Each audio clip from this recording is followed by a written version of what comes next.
2 yıldan qabaq dedim ki, bir yalan dedi, etmişdi buna ziyarete. Hərəmdə bir tane xanım, bunun müdərrislərindən dedi. Bir sənə əhədim bassan, bir yoxdan hərəmdən tərif edirəm. Bir mən şəhidlərdən bir dərxastım var. Yaxdım sizi gördüm, mən içində götürəcəyim. Dost olurlar filan, apar evlərindən, bir daha da apar bazarda ilgi alır, cənanı bekliyorsun. Bunlar da Zəncanda oturardı. Seyid Əsləri var, o bizim dağlar.Ədəstan Allah'dır. Paris geldi.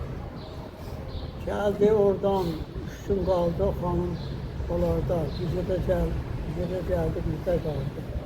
Diye beni apağım əlim derdi, geldi. Bugün kaldı derdi. Var, bunlarda var, bu işler var. Çok. Çok ötecarlıkları tanıştıklar geldi. Sabahdan bir seri gelmişler bize. İdara. Bir şey, ben geldim, ahadın geldi, gördü, adam kız var, kantım aslında, ne münasebet. Dedi baba bizim şu yolunda geldik, ahadadan, şimdi söyler mesela Türkiye'den bir ağa hanım gelmişler, o da Hacmiyeti'ydi ama özüm, o da derdi ve işte Hacmiyeti, seyahatte reisi, şehirlik bir, ondan bir işinazisini böyle dolanıp şey yapırlar tabi. Sen bizim evladımız yoktu.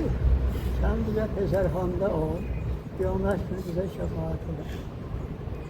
Bunlarda bu hasiyetler var. Her şey doğudan bunlarla elə institutda, elə əzad eləyərlər. Allah bunlara icazə etsə, hətta bir dənə şəhid eləyə bilə 70 nəfərə şəfaat eləsin. Siz bilirsiniz de. Allah sizden razı olsun ki şəhidlər yad etsin.